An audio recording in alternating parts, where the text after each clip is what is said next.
Good morning mga Kamitsu. So, ang topic natin today is yung ano ngayon ang approval rate ng mga gusto mag-car loan. Medyo mahirap, to be honest.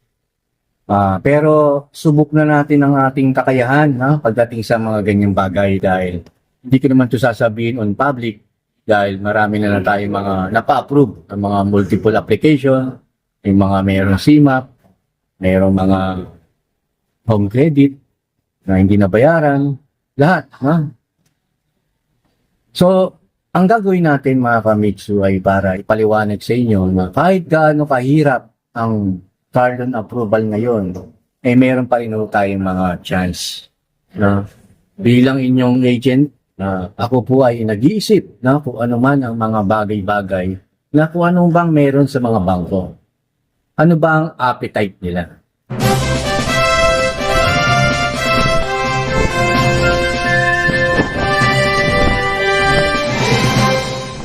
Guys, ganito.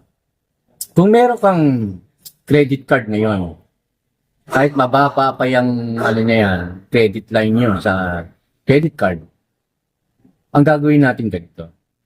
Huwag yung babayaran lang na basta-basta mga minimum lang. Kung may plano ka mag-apply sa akin, bayaran mo siya yung talagang monthly, yung magiging zero. Alam nyo bakit ko diniscuss tong credit card? Hindi ko kayo bibigyan ng credit card kung meron kayong tama o hindi maganda ang credits ninyo sa bangko. Binigyan kayo dahil meron silang nasilip. Meron silang nasilip na kakayahan ninyo magbayad. So, ang gagawin natin, huwag nyong bayarin yung mga minimum amount lang.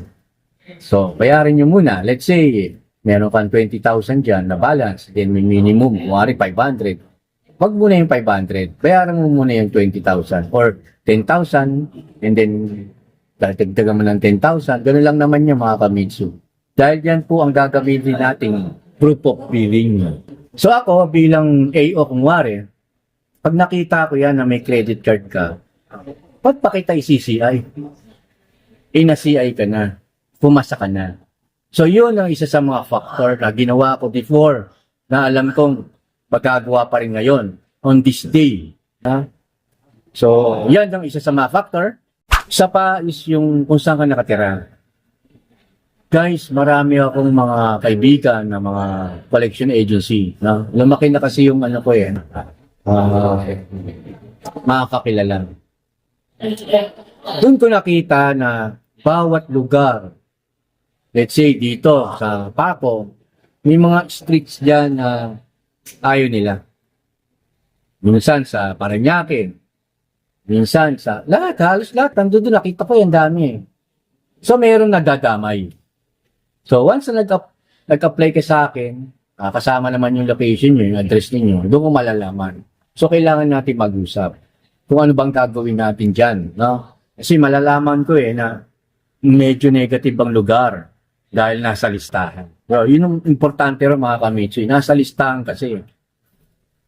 So, ang diskarte natin dyan ay kailangan natin mag-usap kung anong gagawin natin dyan sa address ninyo. Nandiyan dyan sa description sa baba ang aking Facebook, Messenger, link yon. Huwag kayong matakot, i-click nyo lang yun dahil aking personal FB yun, mga Kamitsu. Pangatlo is yung parking.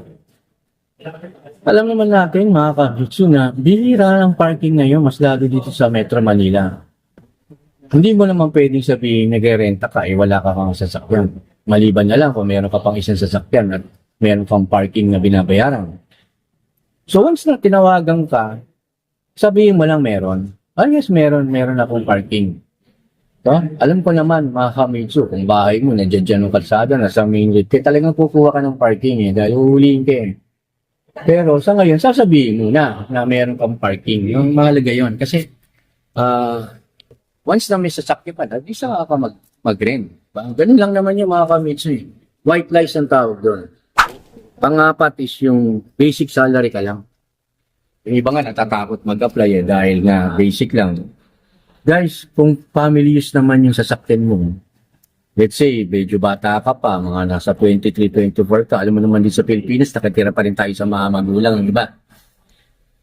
isama mo yung mga kapatid mo na mayroong trabaho. So, kasi nagawa ko na yan na dalawa ang co-maker. Bali, 3 kayo. Principal, din 2 co-maker. Kayo po yung pipirma rito. So, uubre yan mga kamid. So, kailangan lang natin mag-usap. At lagi yung tatandaan, yung sahod nyo is basic salary yan. May mga allowances yan. May mga non-taxable allowances yan na kailangan natin sabihin sa pakto. So, ganyan na lang. Sana hindi to bitin to mga kamidso kasi mas maganda kung mag-message sa akin, tawagan ko kayo para at least alam na natin ang gagawin natin sa next step na cardon application ninyo. Kaya iniimbitahan ko kayo na mag-subscribe, i-like nitong video na to, i-share nyo mga kamidso na wag kayong mawalan ng pag-asa kahit multiple application pa kayo, kailangan lang natin mag-usap. Tandaan nyo, hindi to 100%. Wala namang ganun Kaya nga, cardon approval ina-approve yun for approval. So, ang sa akin lang, gagawin ko lahat para matulungan ko rin kayo. So, ganyan na lang mga kamitsu.